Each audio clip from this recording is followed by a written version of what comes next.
नमस्कार शेतकरी बांधवांनो, आज मी तुमच्यासाठी अत्यंत महत्त्वाची आणि फायद्याची माहिती घेऊन आलोय. दरवर्षी शेतात नांगरणी, चिखलणी, मजुरांचा वाढता खर्च, डिझेलचा वाढता खर्च या सगळ्यांना तुम्ही देखील कंटाळला आहात का? जर तुमचं उत्तर हो असेल तर आजचा हा व्हिडिओ शेवटपर्यंत नक्की बघा. कारण आज मी तुम्हाला एका अशा शेती तंत्रज्ञानाबद्दल सांगणार आहे ज्याने महाराष्ट्रातल्या हजारो शेतकऱ्यांचं आयुष्य बदलून टाकले. आणि या तंत्रज्ञानाचं नाव आहे सगुना राईस टेक्निक म्हणजेच SRT शेती. जेव्हा एखादं नवीन तंत्रज्ञान बाजारात येतं त्यासोबत अनेक समज आणि गैरसमज आणि शंकाही सोबत येत असतात. तर चला आज या शंका आणि गैरसमज हे देखील आपण समजून घेऊयात. शेतकऱ्यांमध्ये असणारा पहिला गैरसमज, SRT पद्धत ही फक्त कोकणातल्या किंवा जास्त पावसातल्या भागासाठीच आहे. अजिबात नाही. हा सर्वात मोठा गैरसमज आहे. अनेकांना वाटतं की चंद्रशेखर भडसावळे सरांनी ही प्रयोग रायगडमध्ये केला म्हणजे फक्त कोकणासाठीच आहे की काय. पण शेतकरी बांधवांनो, SRT पद्धत ही महाराष्ट्रातल्या कुठल्याही भागात, कोणत्याही मातीत किंवा कोणत्याही हवामानात तुम्ही वापरू शकता. उलट विदर्भ असेल, मराठवाडा असेल, पश्चिम महाराष्ट्रातील ज्या भागात पाण्याची टंचाई आहे तिथल्या शेतकऱ्यांना ही पद्धत तर वरदानच आहे असं म्हणता येईल. यामुळे तुमच्याकडे जर पाणी कमी असेल तर तुम्ही गादी वाफ्यांवर उत्तम पिकं घेऊ शकताय. फक्त तुमची जमीन पाण्याचा निचरा होणारी असावी हे मात्र लक्षात ठेवा. पाणी साचून चिखल होणारी नसावी. दुसरा गैरसमज, नाव सगुना राईस टेक्निक म्हणजे याचा फक्त भात शेतीतच वापर केला जातो अशा अनेक शेतकरी मित्रांचा समज आहे. नावावर जाऊ नका शेतकरी मित्रांनो. जरी या तंत्रज्ञानाचा जन्म भात शेतीतून झाला असला तरी आज महाराष्ट्राचे हुशार शेतकरी एका वाफ्यावर मल्टी क्रॉपिंग म्हणजे बहुपीक पद्धत देखील करत आहेत. जरा विचार करा, पावसाळ्यात तुम्ही वाफ्यावर भात घेतला, भात कापून झाला की वाफा मोडायचा नाही, तर उन्हाळ्यामध्ये या वाफ्यांवर तुम्ही भाजीपाला म्हणजे जसं भेंडी असेल, गवार असेल, मिरची असेल, कलिंगड, काकडीसारखी पिकं देखील घेऊ शकता. म्हणजे वाफा एक आणि पिके अनेक. वर्षाला एका जमिनीतून तुम्ही 2 ते 3 वेळा उत्पन्न घेऊ शकता. आता तुम्ही विचाराल की हे SRT तंत्रज्ञान नक्की काय आहे? अगदी सोप्या भाषेत सांगायचं झालं तर शून्य मशागत म्हणजे झिरो टिलेज पद्धत. रायगड जिल्ह्यातील एक प्रयोगशील शेतकरी आहेत श्री चंद्रशेखर भडसावळे यांनी ही पद्धत विकसित केली आहे. सुरुवातीला ही पद्धत फक्त भात शेतीसाठी वापरली जायची, परंतु आता शेतकरी हरभरा, भुईमूग, पालेभाज्या अशा अनेक पिकांसाठी या पद्धतीचा यशस्वीरित्या वापर करताना दिसत आहे. तर चला आता समजून घेऊयात की ही शेती नक्की कशी करायची आणि ही करताना नेमकं काय काळजी घ्यायची. तर चला मग सगळ्यात पहिले आणि सगळ्यात महत्त्वाच्या मुद्द्याकडे वळूयात. आणि तो मुद्दा म्हणजे कायमस्वरूपी गादी वाफे म्हणजेच रेज बेड्स. मित्रांनो, शांतपणे ऐका आणि नीट समजून घ्या. पारंपरिक शेतीत आपण काय करतो? दरवर्षी पावसाळा आला की ट्रॅक्टर आणायचा, नांगरणी करायची, वखरणी करायची, चिखलणी करायची. दरवर्षी हा खर्च ठरलेला आहे.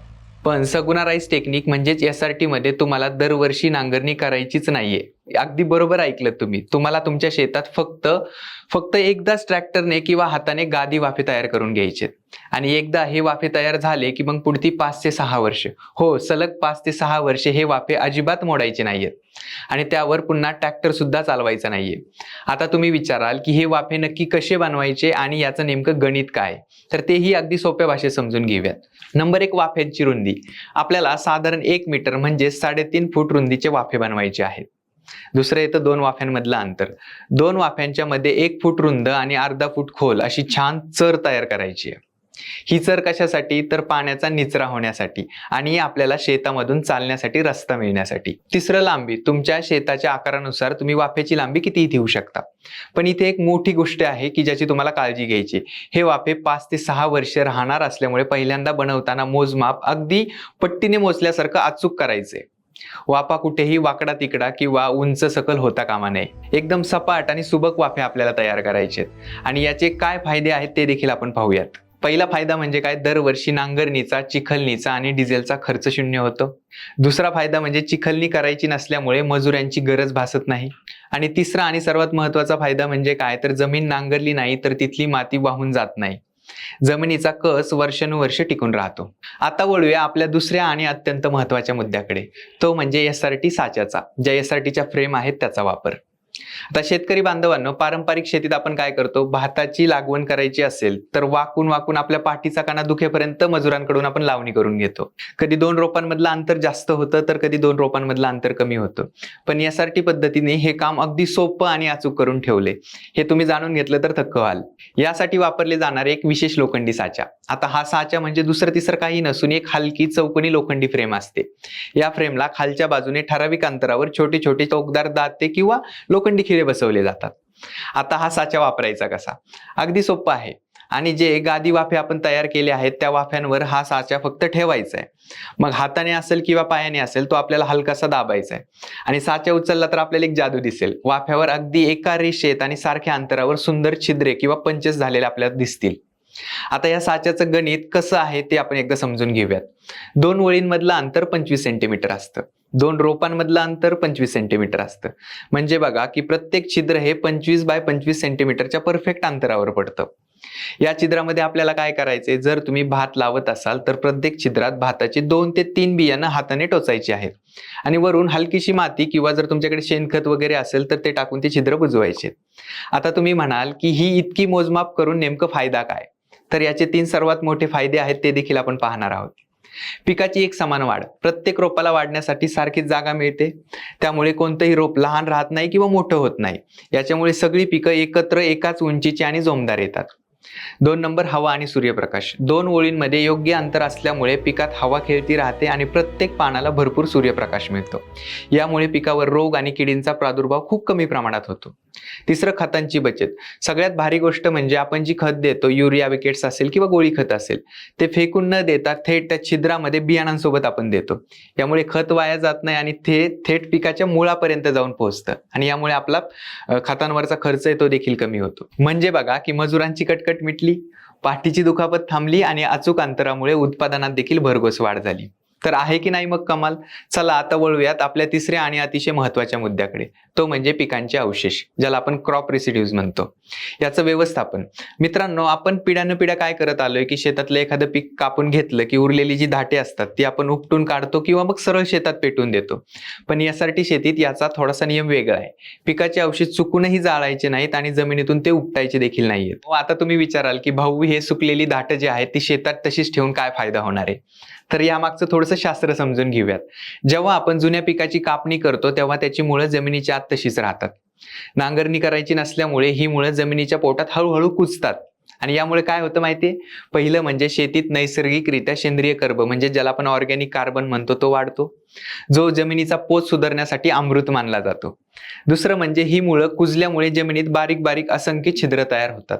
या छिद्रांमुळे काय होतं, जमिनीतली हवा खेळती राहते आणि पावसाचे पाणी थेट जमिनीच्या पोटात शिरते.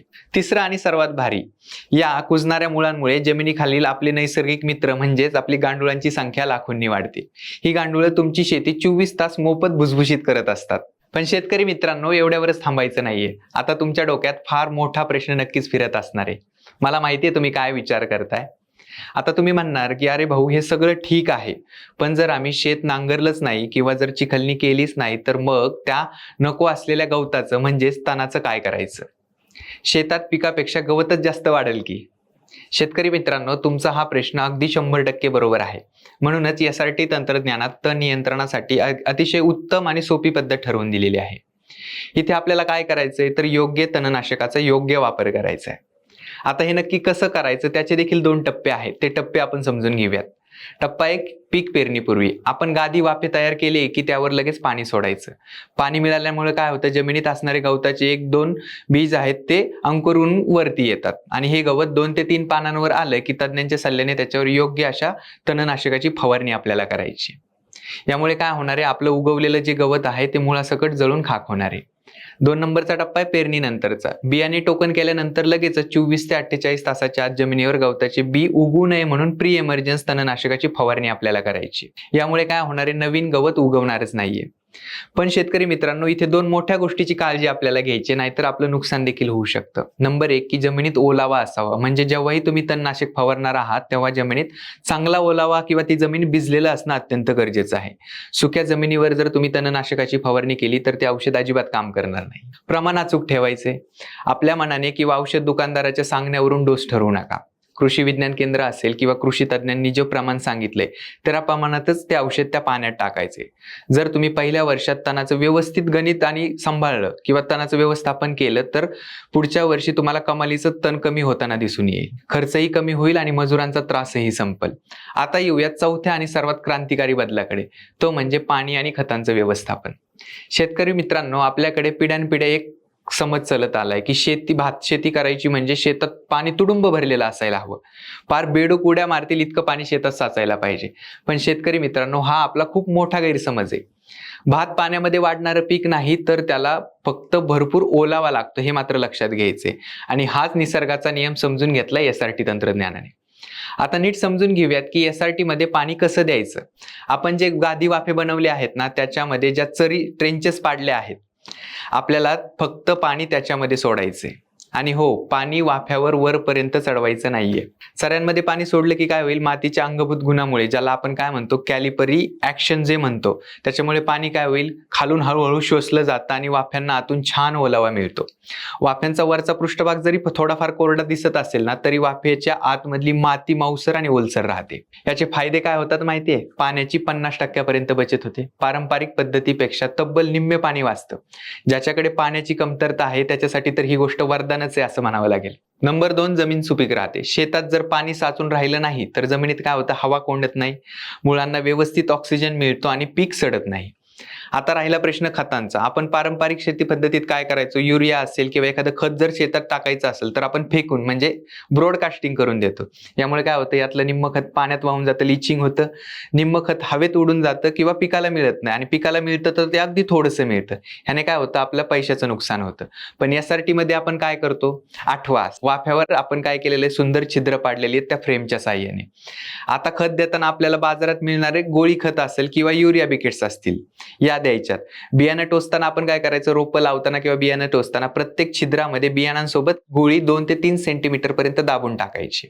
यामुळे काय होतं बघा, खत थेट पिकाच्या मुळापाशी जाऊन पडतं, ते पाण्यातून वाहून जाण्याचा किंवा हवेत उडून जाण्याचा धोका कमी होतो आणि खताची जी कार्यक्षमता आहे ती वाढते. मग विचार करा, खताचा खर्च जवळपास 30 ते 40% कमी होतो आणि पिकाला भरपूर आणि व्यवस्थित पोषण मिळतं. शेतकरी मित्रांनो, काही महत्वाच्या गोष्टी ज्याची तुम्ही काळजी घेतली पाहिजे. जाता जाता अशा काही गोष्टी सांगतो ज्याच्याकडे दुर्लक्ष केलं तर तुमचं नुकसान देखील होऊ शकतं. पहिली गोष्ट, जनावरांपासून संरक्षण. यासाठी शेतीमध्ये नांगरणी नसते तर जमिनीवर पिकांचे अवशेष असतात. त्यामुळे पीक निघून गेल्यानंतर शेत मोकळं सोडू नका. पाळीव जनावरे किंवा गुरांचा वाफ्यांवर तुडवणी करणार, याची काळजी तुम्हाला घ्यायची, कारण जनावरांच्या वजनाने वाफे कडक झाले तर या पद्धतीचा फायदा होणार नाही. दुसरी आणि महत्वाची गोष्ट, अवजारांचा योग्य वापर. बियाणे टोचण्यासाठी जो साचा वापरतात तो हलका आणि चांगल्या दर्जाचा असला पाहिजे. तसेच तणनाशक फवारताना नेहमी फ्लॅट पॅन किंवा फ्लड जेट नोझलचा वापर आपल्याला करायचा आहे, जेणेकरून औषध वाफ्यावर व्यवस्थित आणि सारख्या प्रमाणात पडेल.